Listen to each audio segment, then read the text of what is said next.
Thank you, Kevin.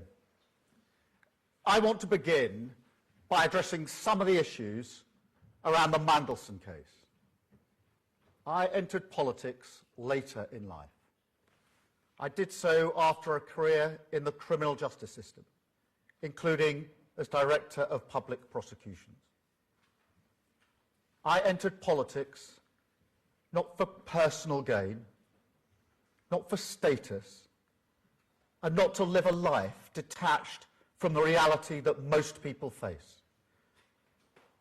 I entered politics because I wanted to change our country for the better, to make it fairer, safer, more secure.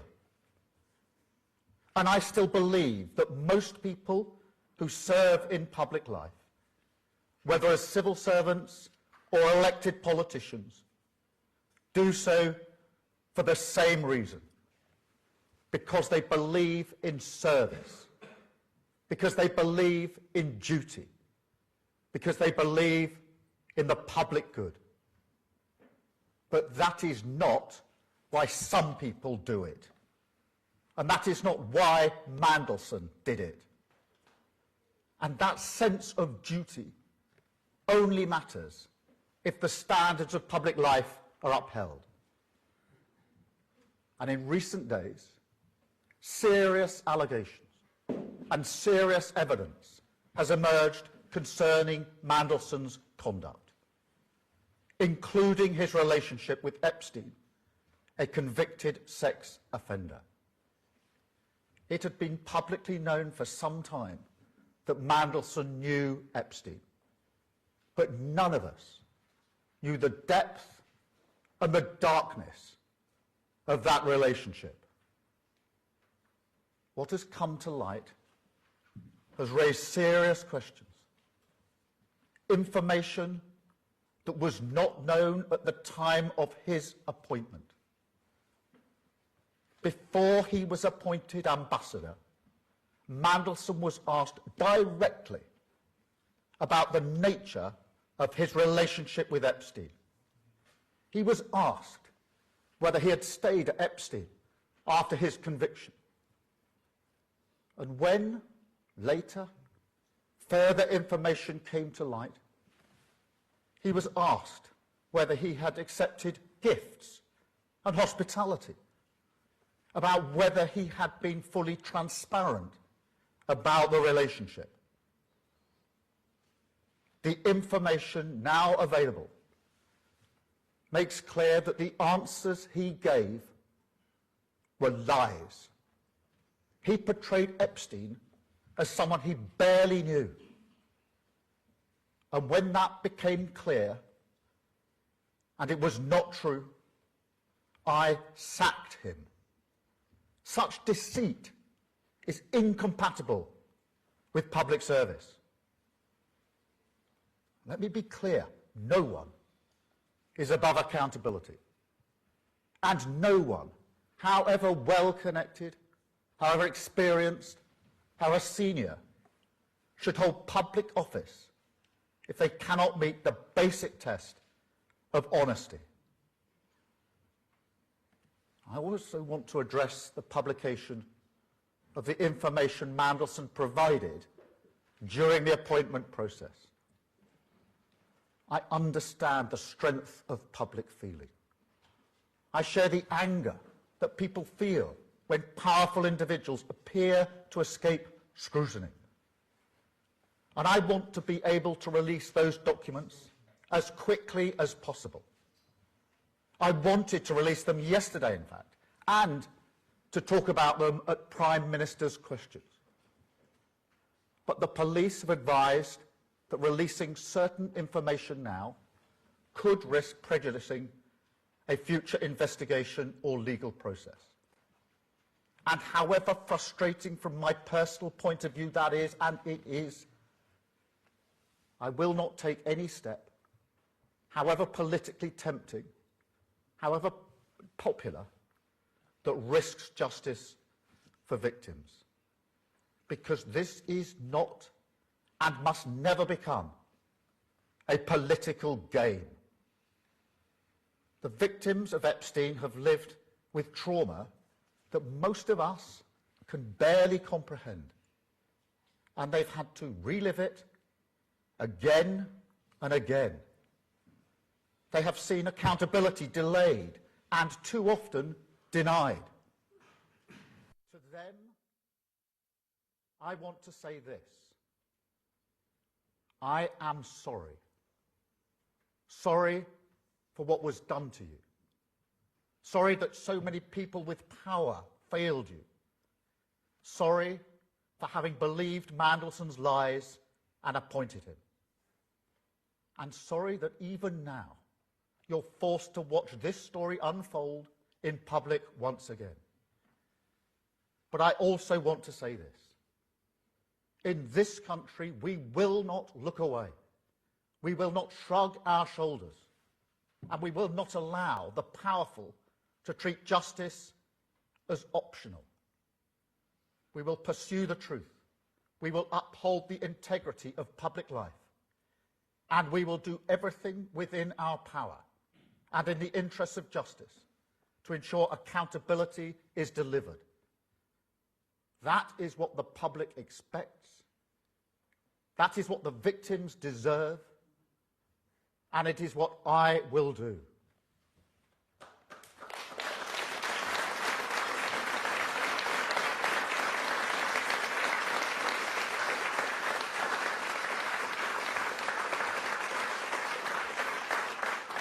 Now, I'm here today in Hastings for similar reasons. Because I love this country. It is the greatest country in the world.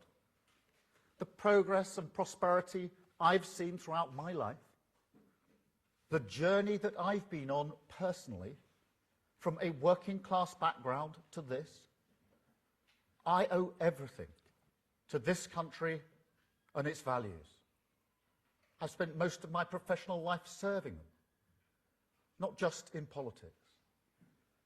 And I believe that pride, shared by millions, is the key not only for uniting our country, but also for finding in each other the strength to create, in defiance of an increasingly volatile world, a Britain built for all. Now, you heard it from Kevin, or I think I should address you as Mr. Hastings. And I want to thank you and everyone else like you who give their heart and soul to the ground beneath their feet.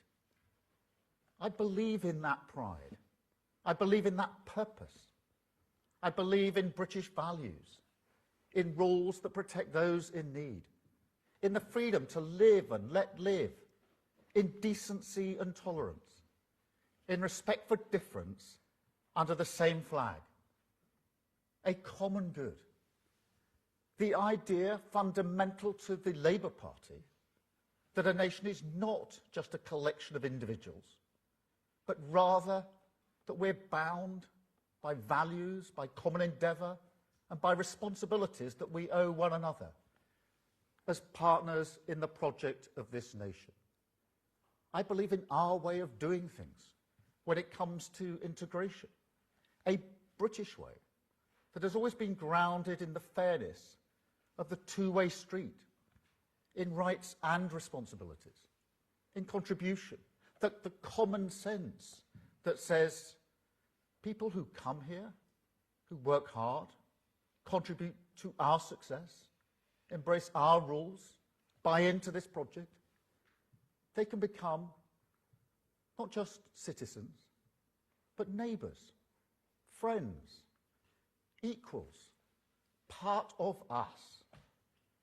But most of all, I believe that these values make us strong, that in a world that increasingly preys on weakness, I believe Britain is stronger as a tolerant, decent and respectful country.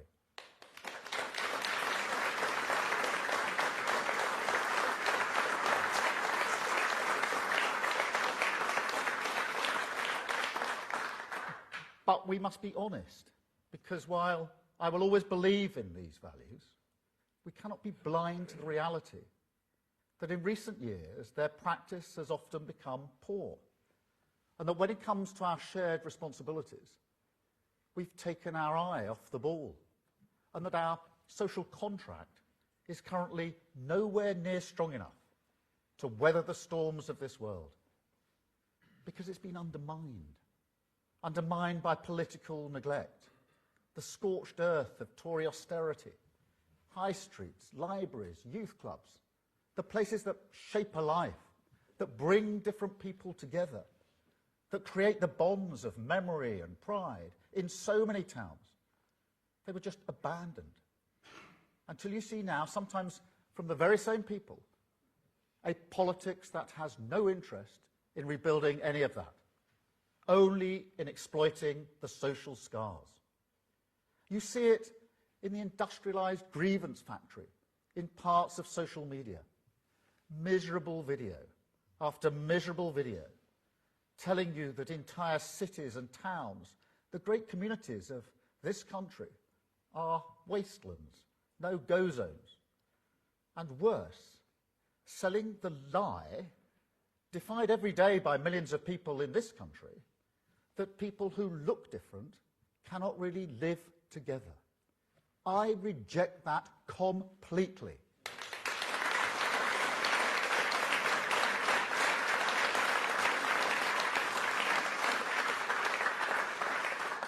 And you see it in politicians, like the Reform candidate for Gorton and Denton, who look at people like Rishi Sunak, Shabana Mahmood, and presumably Marcus Rashford, Shirley Bassey, Anna Sala, and say they can't really be English or Welsh or Scottish because they are not white. An affront to British values as I see them. And I tell you, as long as I've got breath in my body, I will always fight against that politics.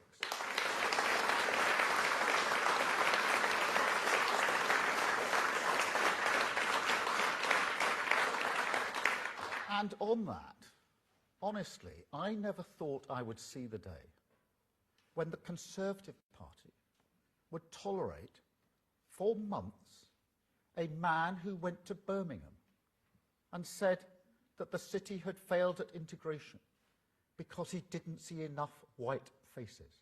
That is a disgrace, and he should have been sacked months ago.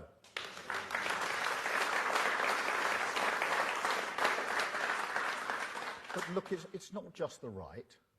Britain's also been let down by a mindset on the left of politics that is either too slow to defend core British values or that ducks the challenge of integration entirely, clinging to a kind of remote liberalism that is content merely to dispense transfers and targets from Whitehall, rather than nurture pride, belonging and responsibility from the ground up in our communities.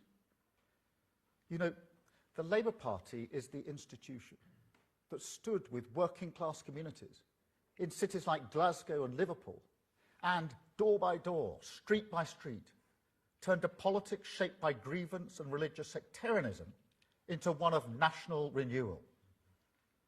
That is our task again, because politics in this dangerous era, it's no longer about left and right, but a contest between renewal and grievance, between those who believe society is a zero-sum competition and those who believe we can unite for the higher purpose of our community, our country, our common good.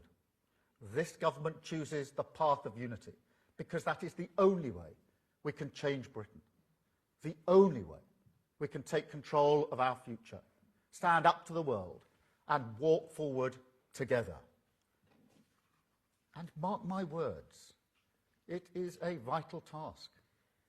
Enemies of Britain are active in this country, trying to destabilise us.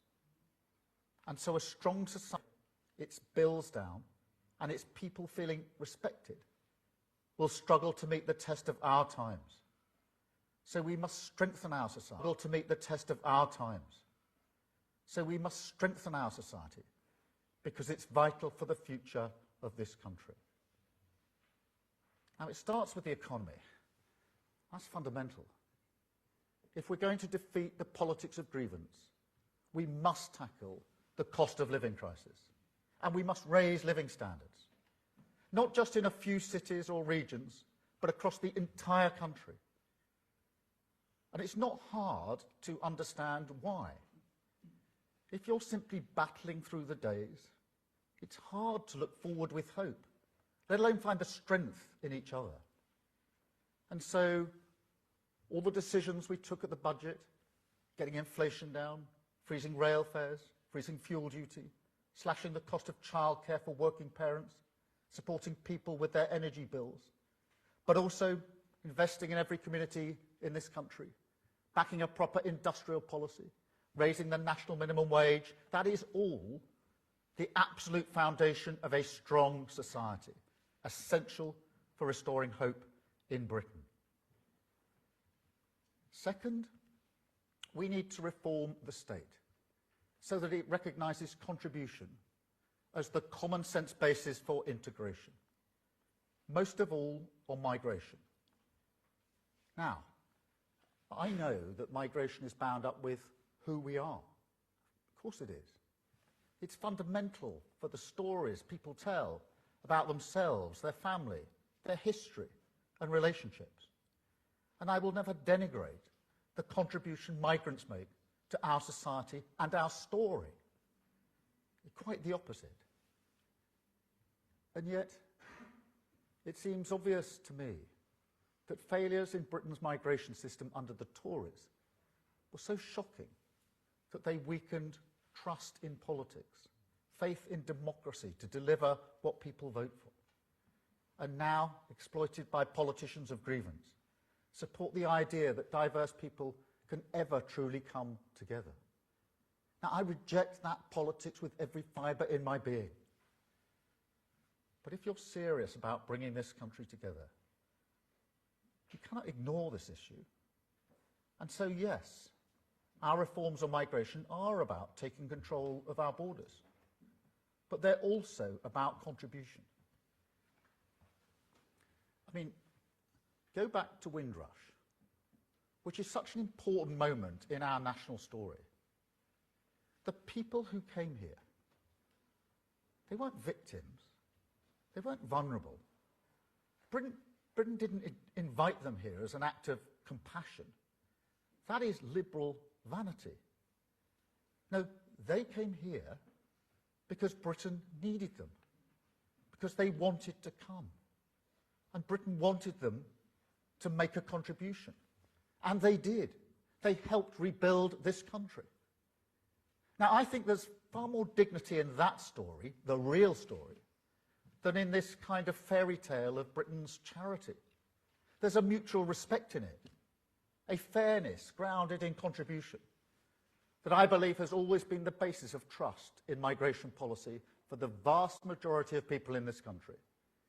And so our reforms to migration, they will boost integration, they will restore trust, and they will help return us to a situation where the migration policy cannot be exploited by people who think that whiteness is the same thing as Britishness. And third, we need to be more vigilant in asserting British values and call out those who want to divide us, whoever they are. Now, obviously, that goes for any form of extremism, whether that is extreme right ideologies and their hatred of Muslims, or Islamist ideologies and their hatred of Britain and Jews. But it also means we've got to fight a more insidious, passive tolerance. I mean, it's not hard to support the just cause of a Palestinian state without being anti-Semitic. Millions of people do that, and I'm one of them. It is the policy of this government and this country to recognise Palestine.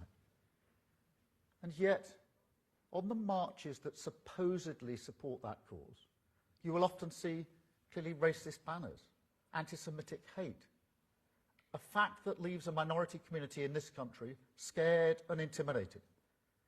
A community which, let us not forget, suffered the most recent terrorist attack on these shores. How can that be right? for a country with values like ours? How can it be right to turn a blind eye to racist hatred of any kind, whether victims are Jews, Muslims, or any minority? It can't. And so, frankly, we do need to be much clearer as a society about what we expect of people and the responsibilities that come with rights. And that means much stronger powers to the Charity Commission to shut down charities that promote extremism. It means tougher regulation of homeschooling, because schools are so important for integration. And so we need a higher bar for people who want to opt out of that responsibility. And it means we need to improve across the state English language provision. Now, it's a simple argument. Everyone who comes here, who lives here, should have an opportunity to learn English, because it's essential for participation in our society. And so they should be expected to learn English. And yet, for years, we've simply not asked people to do that. That is a recipe for exclusion. And frankly, for people being vulnerable to abuse and exploitation. So we will change that. And we will stand united and together against any individual or organisation that does not want to shoulder the responsibility of British values. Fourth and finally, we've got to reverse the devastating decline in our communities. Give power, agency and control to people who want to improve their community. Now, you can see the signs over here, Pride in Place, led by you, backed by the government. That is a £5 billion programme with an extra £800 million today, investing in 284 neighbourhoods in every corner of our country, including here.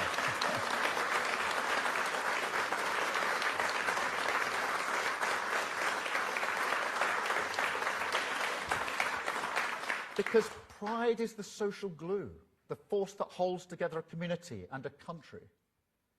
And yet, there's a paradox.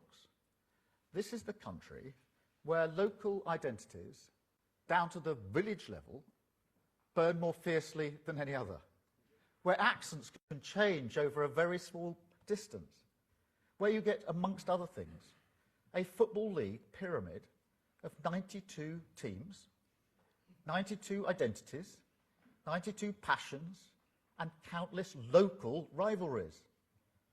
That's unique.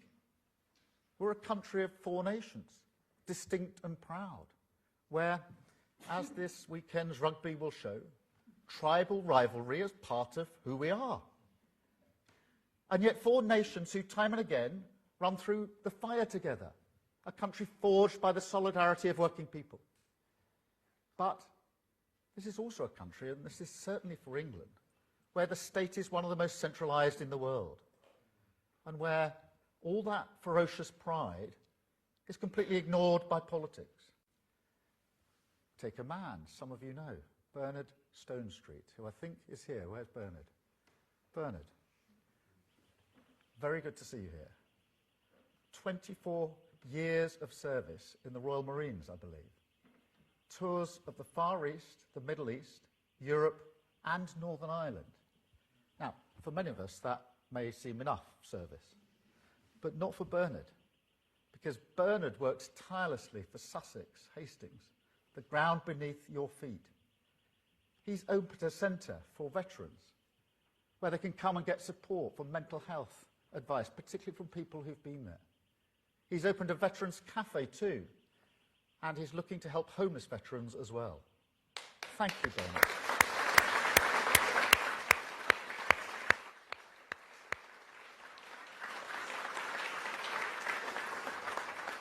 Or what about Miranda, who got so fed up with fly tipping and litter in Edinburgh that she started picking it up herself? And then, when people started saying they wanted to help, she set up litter busters. Now their community is cleaner, and that may not sound like a lot, but it makes a huge difference. It changes how you feel about your town, your future, even your country, when you look out the window and see that people care. Now, ask yourself this question. Wouldn't politics be better if we truly back that kind of pride? And this is what the Tory levelling up scheme never really understood. Yes, people want investment, and this government will back them. We're rebuilding our public services, opening new nurseries, breakfast clubs, health centres, investing in community infrastructure. But investment is a means and not an end. It's about power as well as pounds and pence, a way for communities in an insecure world to take control of their own fate. So let's regenerate the town centre in Bexhill. Let's bring a dance and arts centre to the Grimsby Docks. Invest in the youth centre in Rhyl. Run bingo nights in Coleraine. Clean up Coke Bridge.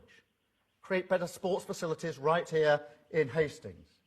But most of all, let's do it together.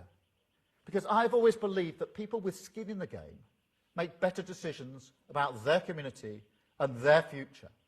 And so that is what we will do. A programme that backs people to change what matters to them. The very definition of a two-way street. A partnership of pride. That is how the state should work.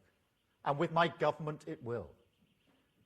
Because I tell you, if you want to know where hope lives in Britain, it's in our communities. That is where people come together. It is where you will find our common good. And that is where we will discover once again the courage in each other. Communities backed by the state, fired up by pride, taking responsibility for the renewal of this great nation. So, whatever your politics, if you're proud of your community, join us. Because this is a cause that will give you control over your future, strengthen us on the world stage, create a Britain truly built for all, and show, in defiance of the politics of grievance, that we can walk forward together. Thank you very much indeed. Thank you.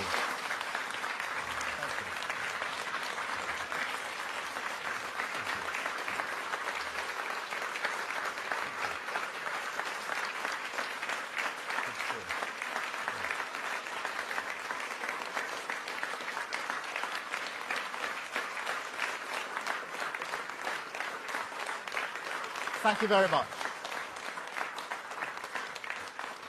I'm now going to take a number of questions from the media. Can I start with Chris from the BBC? Chris. Thank you. Chris.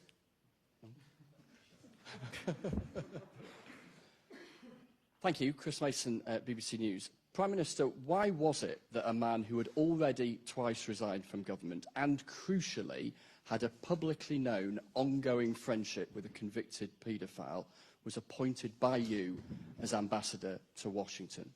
And given all of this, what do you say to those in the country and those in your own party who say, frankly, that you have run out of steam?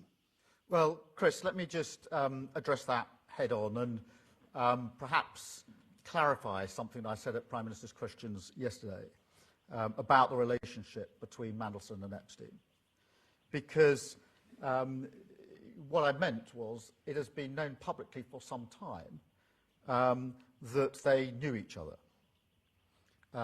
And that is precisely why, when we were going through the appointment process for the ambassador role, we asked questions about the nature and extent of that relationship.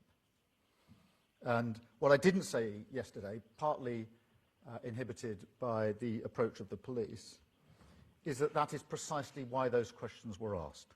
Questions about the nature and extent of the relationship, whether Mandelson had stayed, as was suggested, at Epstein's premises.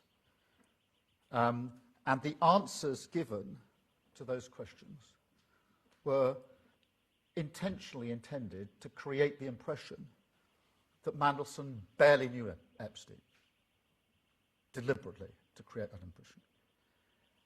I had no reason at that stage to think that was anything other than the truth, and therefore we proceeded. What I learned in September was that it was not the truth when further emails came to light, I think Bloomberg. And having asked some further questions, including questions about whether Mandelson received gifts and benefits and hospitality, the nature of the relationship, I sacked Mandelson from the role. Now, I regret making the decision to have appointed him in the first place. Had I known at the time what I know now, or knew in September, I'd have never done it. And that's why today I've apologised for the fact that I appointed him in the first place and I believed his lies. Thank you very much, Chris. And look, we're moving forward as a country. Today, you've just heard the speech about Pride in Place, one of the most important projects that we're running, that will put money in communities right across the country. And that is the driving purpose of this government, changing lives for the better, focusing on Pride in Place, where people live in their own communities, and making sure we're utterly focused on the cost of living. Thank you, Chris. Beth, can I come to you? Thank you.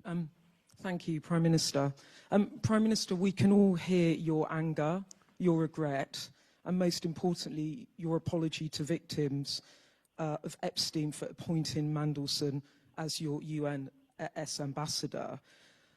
But look, whatever he said or didn't say, it has proved a catastrophic error of your judgment to put him back into your government. Some of your MPs believe you must take responsibility for this in order to restore trust in politics amongst the public. And some are saying publicly now that you should stand down because your position's become untenable. Why are they wrong? Thank you. Well, Beth, as I've said a number of times, I regret the decision to appoint Mandelson as ambassador. He was asked questions about the nature and extent of his relationship with Epstein, and he told lies. I had no reason at the time to know they were lies. Subsequently, I found out them to be lies. And this week, we found out way beyond the lies that we found out in September. We found out what he was up to in the aftermath of the 2008 crash, when most of the government and most of the country was doing its level best to make sure people didn't lose their jobs, their livelihoods, and their savings. And at that time, he chose to disclose sensitive secrets to Epstein, almost simultaneously as receiving them. And that is what I meant when I said earlier about the deceit and the standards that I stand for in public life. Yes, at the time I appointed him, I got answers from him which I believed to be true. He painted a picture of barely knowing Epstein. I didn't know that was lies at the time. I regret I didn't know. I've apologised for the fact that I appointed him in the first place, having believed those lies. Thank you, Beth. Robert. What do you say to your MPs? Some of them publicly saying this morning they think your position is untenable.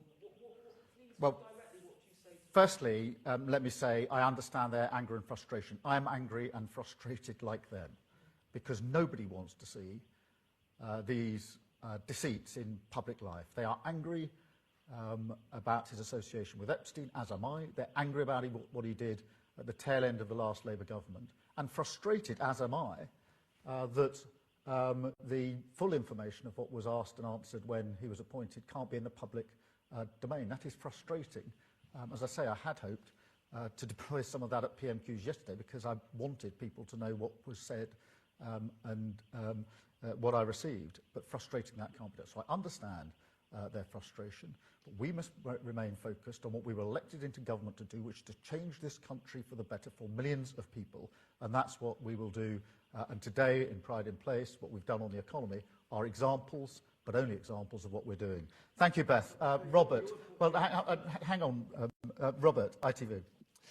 Prime Minister, time and again during the general election campaign, you promised to end chaos in politics. You failed miserably, and there is no one to blame but yourself. If your MPs were to decide that they wanted another leader, and if somebody else put themselves forward as leader, would you fight that?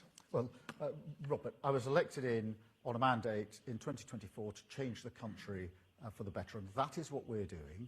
And if you look at what we've done, for example, on the economy, with inflation coming down, and the Bank of England says coming down to target in the first half of this year, with interest rates being cut now 6 times, which is the highest rate of reduction since the 2008 crash, with the work we've done to lift 500,000 children out of poverty, that is the change that and the Pride in Place work that we're doing, examples of which I've just gone through. That is what we were elected to do as a government. That is the change we're bringing about. And am I frustrated that the focus is not on that and on other things because of the misbehaviour and deceit of other people? Of course I am. But of course I am. I understand that. But I was lied to. I was lied to. Deceit. Now, am I frustrated and angry that the good work we're doing gets out of focus because of that, and that tomorrow's front pages are unlikely to be about the Pride in Place project? Of course I am. Of course I'm angry and frustrated about that. But that is the work, that is the change that will affect millions of lives, and I will remain focused on it. LB, will you just...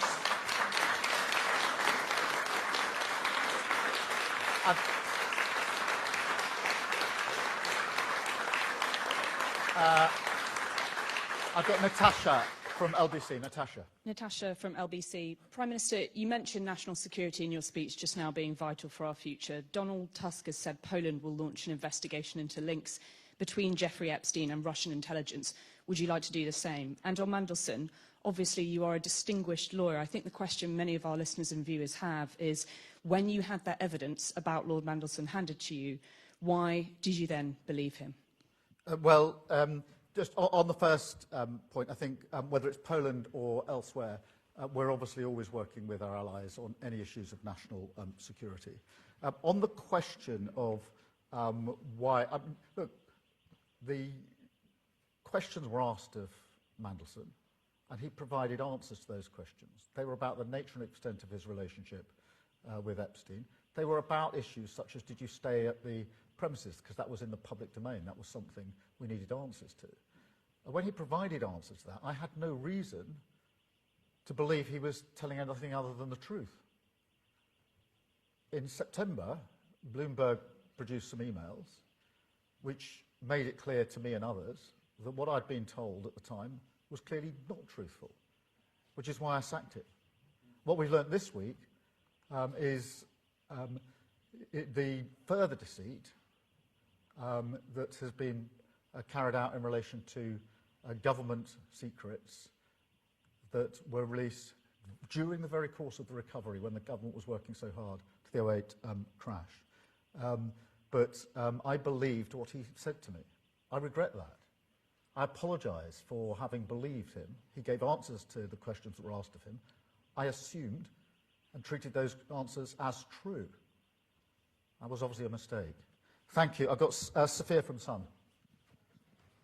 Thank you, Prime Minister. You've spoken passionately today about victims and apologised to them.